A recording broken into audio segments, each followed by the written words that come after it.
Okay, good morning to some, good afternoon to others. I'm Natalie Solden with the Communications Office for the Office of Science.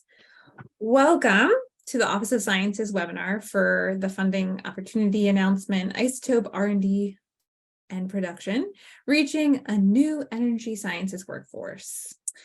Before we begin, I have a few logistics to go over. This meeting is being recorded. You probably clicked accept on a pop-up. The recording of this meeting will be posted next week. I'll drop the link into the chat a little later. There are closed captions available. Please click on the closed captions button to enable them. After the presentation, there will be a question and answer session. Please use, you'll see in the bottom strip, the Q&A. Please go ahead and drop your questions into that.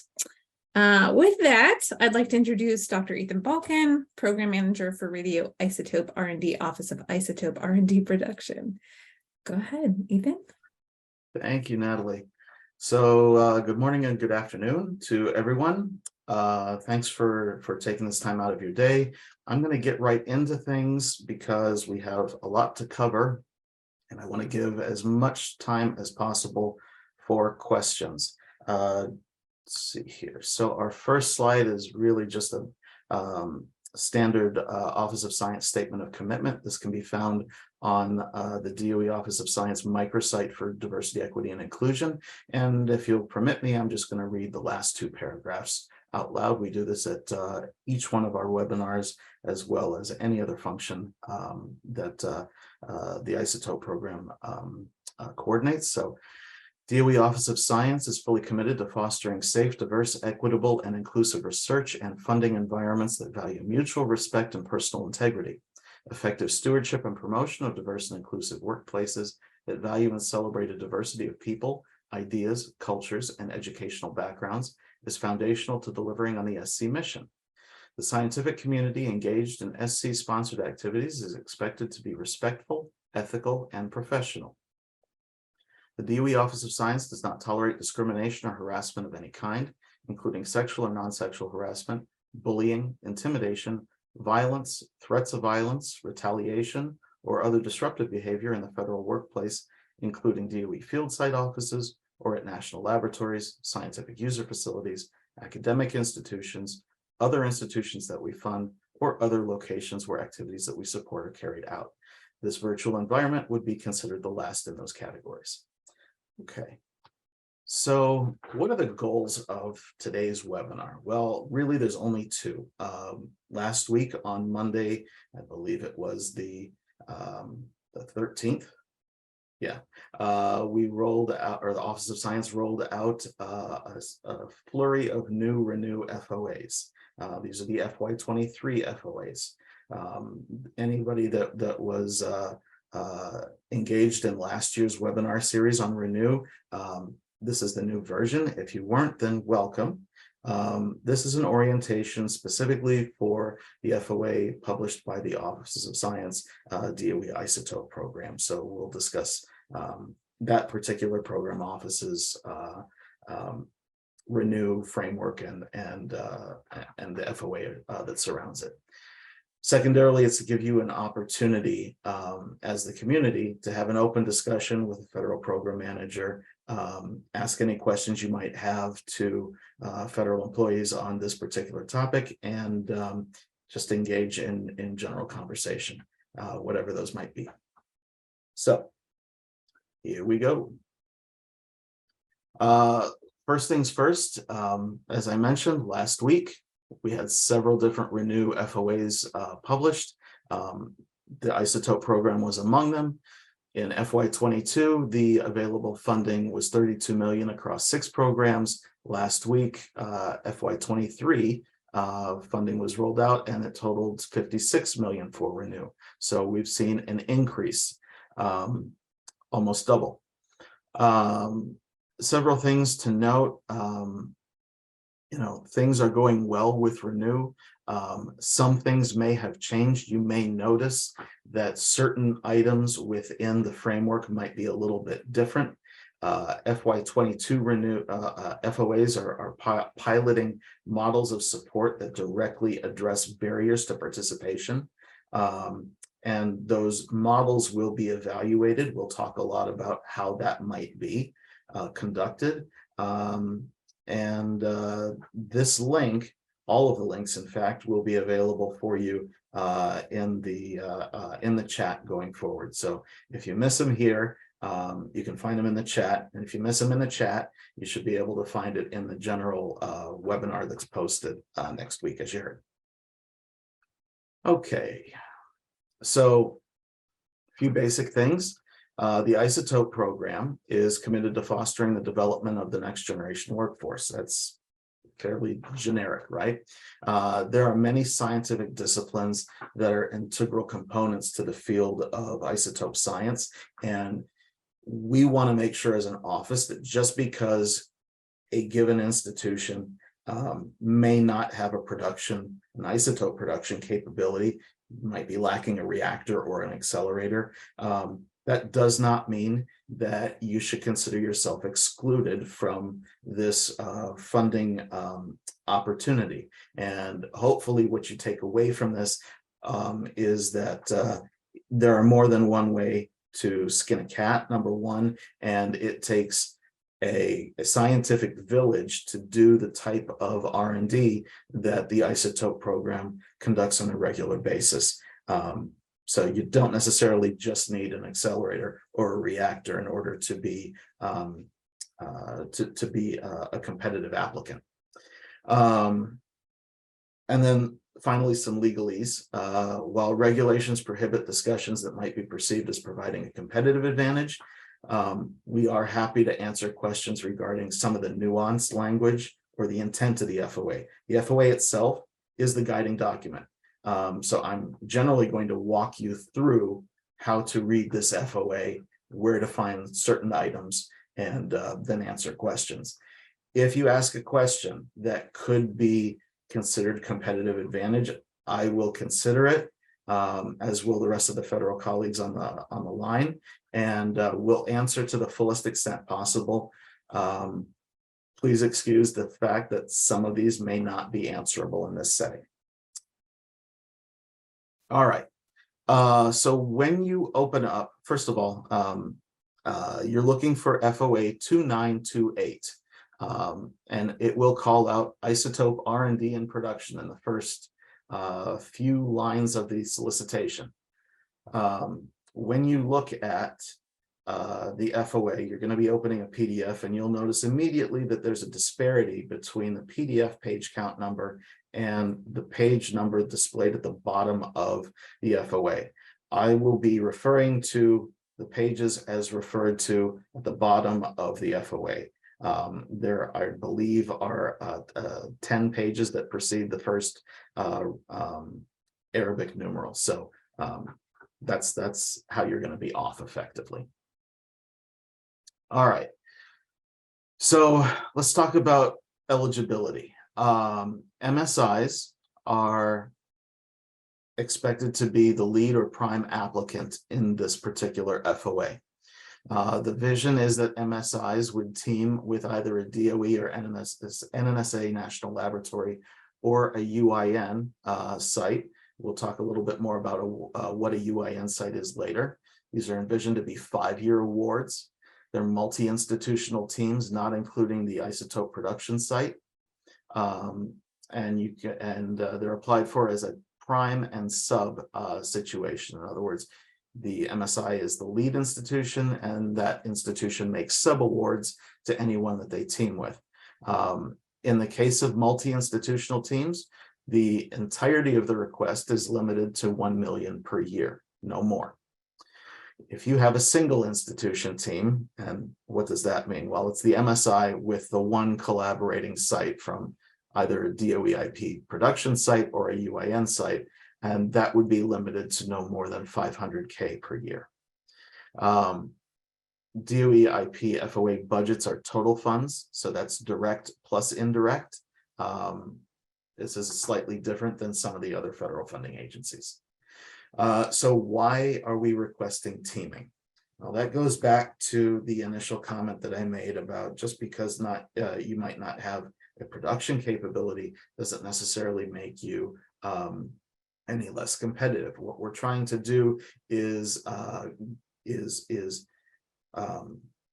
act as a conduit for collaboration, afford students the ability to enrich their training experience and their education along the way, as well as afford scientific collaboration between faculty at an MSI and a national lab or a UIN site that might have a production capability. So those relationships begin to be developed, and everyone benefits overall. All of the teaming sites have unique facilities and expertise, and we'll talk a little bit more about them as well. So when the isotope program came over to the Office of Science in 2009, we had about 6 sites. We've since tripled in size. This is what you're looking at right now as the general map of facilities that we currently work out of. You'll see a number of them are universities. The most recent addition is University of Wisconsin. Those are the UIN sites, University Isotope Network. And then we do work at several different national laboratories, as you can see, and we'll talk more about those on the next few slides. So 3 accelerator facilities encompass the suite of facilities that we work on or we work out of. Brookhaven National Laboratories, BLIP, or Brookhaven Linac Isotope Producer. It's a high energy proton accelerator, 200 MeV protons, 160 microamp intensity. Then there's the Los Alamos or LANL IPF isotope production facility, a little bit lower energy, 100 MeV, but a lot higher intensity, 380 microamps. Similarly, high energy protons. And then there's an electron linear accelerator at Argonne, or the low energy accelerator facility, or the LEAF. And that's 50 MeV electrons with a total power of 25 kilowatts. We have 2 reactor facilities within the National Laboratory Complex that we work out of. Idaho National Laboratories ATR, and then Oak Ridge National Laboratories High Flux Isotope Reactor. If you're involved in any sort of reactor-based work or have any sort of interest in lanthanide science, most folks are familiar with HIFER. It's the workhorse of reactor work as far as isotope production is concerned. We also work out of several other sites to do interesting things, and they might not necessarily be production sites. So we do a lot of processing chemistry at Y12. Similarly, process automation and process conceptualization in general at Pacific Northwest National Laboratory. Some work at Savannah River, and then you'll notice the Facility for Rare Isotope Beams, or FRIB, which is not a national laboratory. It's a scientific user facility. In fact, it's the newest scientific user facility in the Office of Science. What this is basically a brand new accelerator that takes advantage of the substantial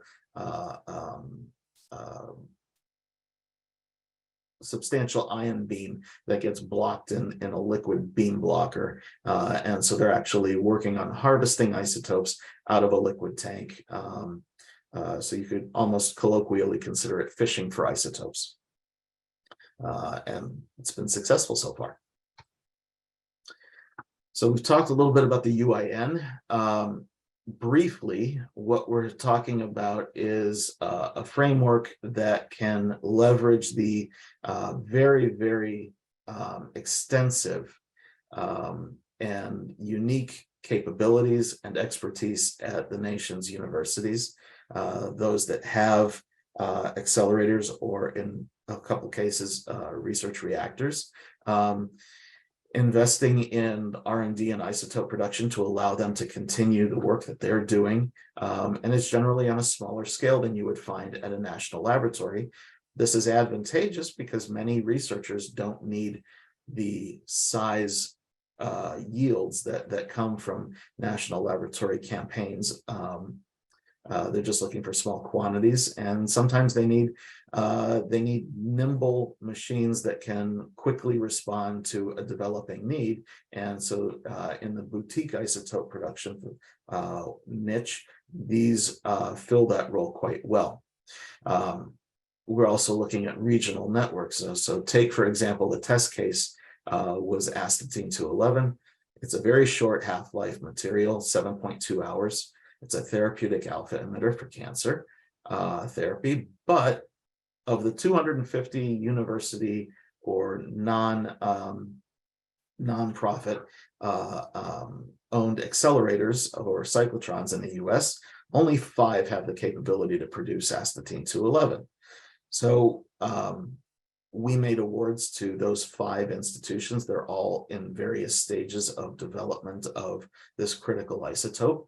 And you'll notice that 4 of these sites are listed as UIN members. Not all of them produce astatine, but we're trying to get there. It's seen as being one that could very easily change the game of cancer therapy. So what does all of this mean? You know, if we've said as a program office that we want applicants to team, what's the best way for you to find a listing of those points of contact? I've got a link on the slide in front of you. And there is one exception that's for Oak Ridge National Laboratory. There's been a leadership change recently, but I believe that's in the chat box as well. So you should be able to find a list of who you could contact to talk about potential teams. There's a second bullet on this slide that also talks about what is considered, what institutions are considered broadly eligible as far as being an MSI. We utilize the Department of Education matrix for that. And there are a number of other categories that, as you can see on the last line, aren't gone into here. And this is not an exhaustive list. I would suggest reading that page, pages 5 and 6 in the FOA. So how do you attack this particular FOA, since it's almost 100 pages? Read pages 1 through 10. That's a good place to start, right? That's a general overview of what the solicitation is seeking from you.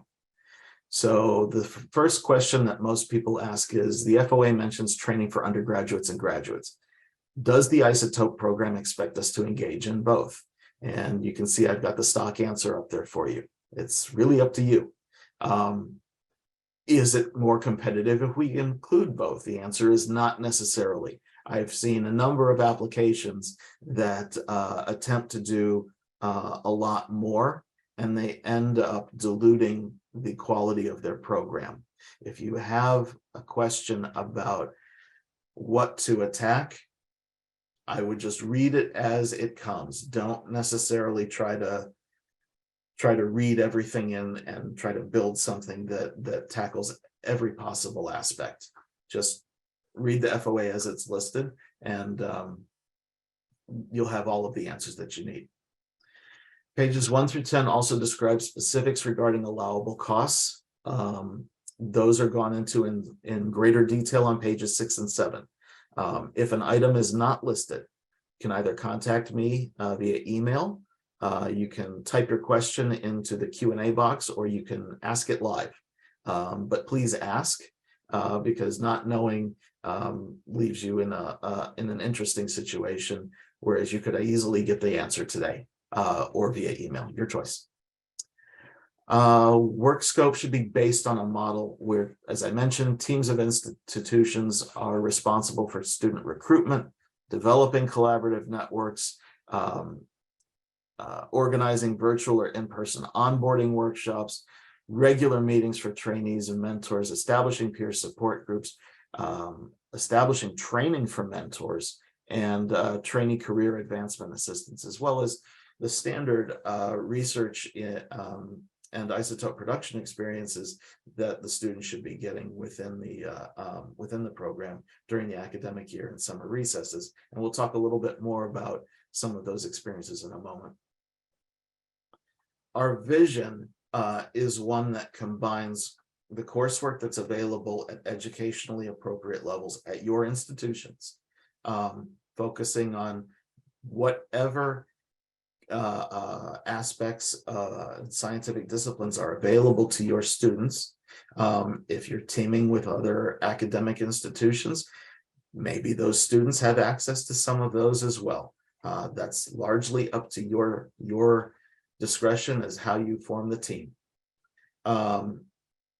And then the pairing with the National Laboratory or UIN sites allows for summer opportunities where students can travel and learn hands-on about aspects of isotope production that wouldn't otherwise be available to them over the course of their education.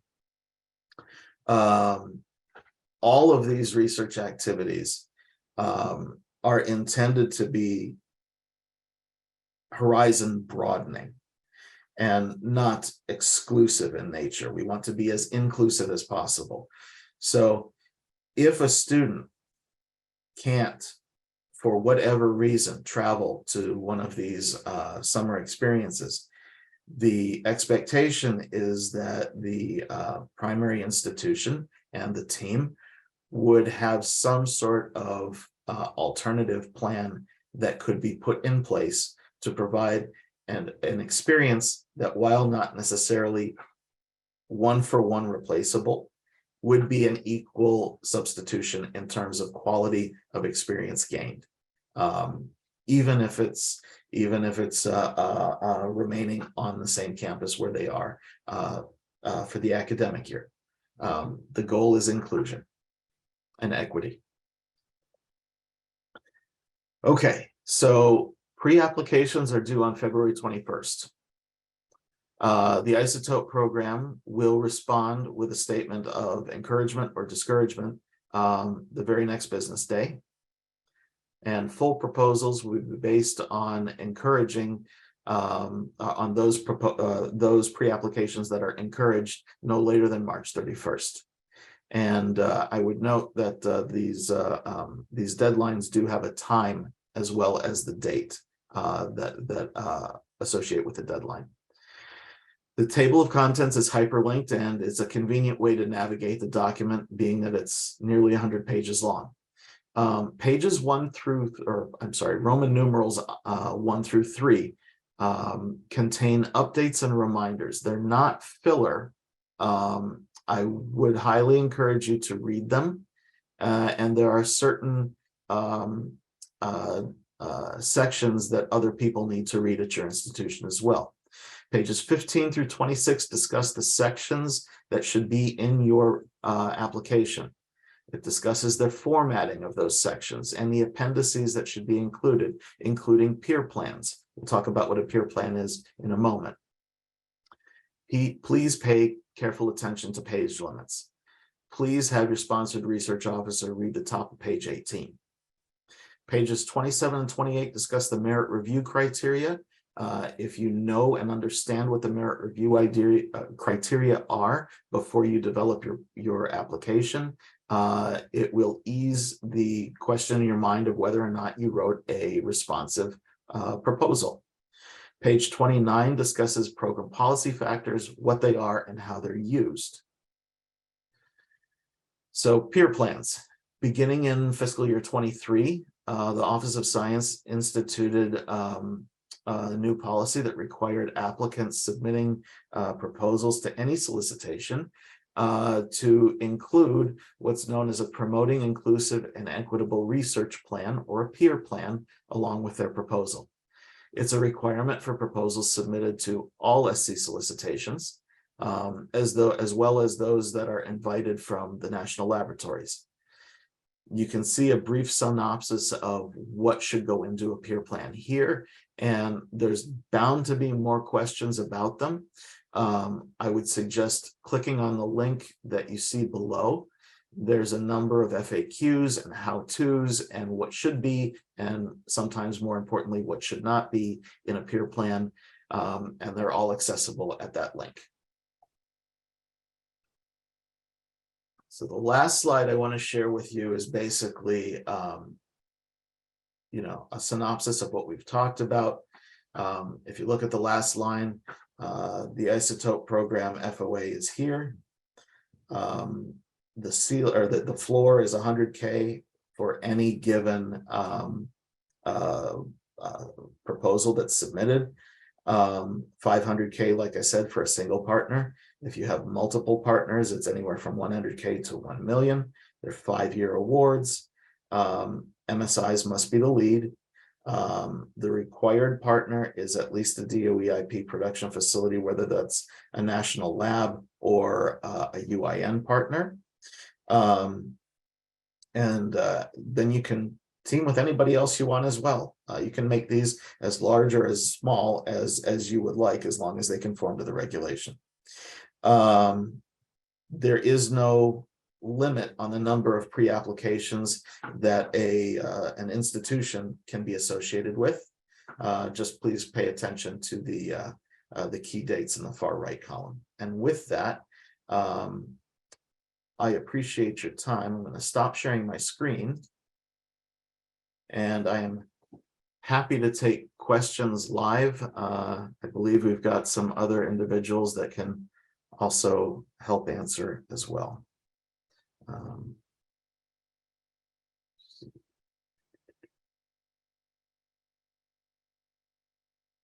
Okay, we can give it a minute or two to see if any questions come in. I don't see any.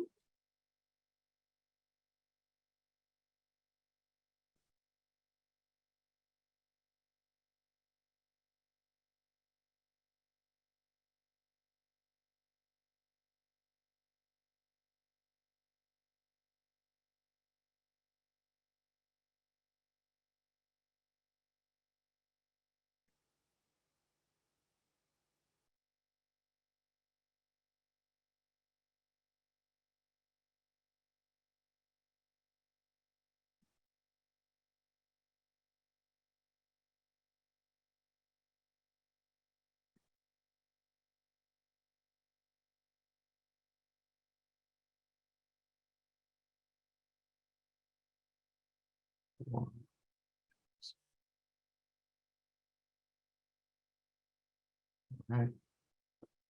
Well, it's 12:30. I'm happy to hand you back 30 minutes of your day.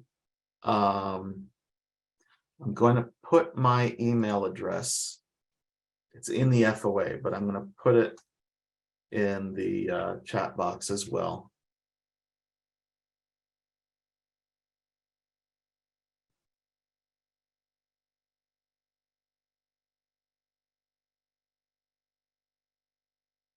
Oh, yeah. So Natalie, could you forward that on to everyone else for their view? Perfect. If anyone has questions, if you develop them after you've read the FOA in greater detail, I encourage you to please contact either me or anyone else in the Isotope program. If I can't answer your question, then I will refer you on to the smiling individual, Mike Zarkin, who's also on the call here, who will answer questions that I can't, and we'll get you an answer either way. That's the goal. If you are an institutional representative from an MSI and you have questions about which particular department might be most broadly applicable to this particular FOA, you're just not certain where, how, anything. If you want a question and answer session with various people at your institution, give me a call as well. You can email me and I'm happy to answer those questions. But the bottom line, as you saw in the FOA, there is no limit on the number of pre-applications that that will be accepted per institution, or per institution or investigator for that matter. Okay, great. Well, just a reminder that we will be posting the recording of this meeting to OSTI.gov. I believe on the same website as the Renew information. So I'll drop that again and look for that. And then again, I dropped Ethan's email into chat. So if you have any questions, you can do that. Email. Thank you so much. Thanks, folks. Have a good afternoon.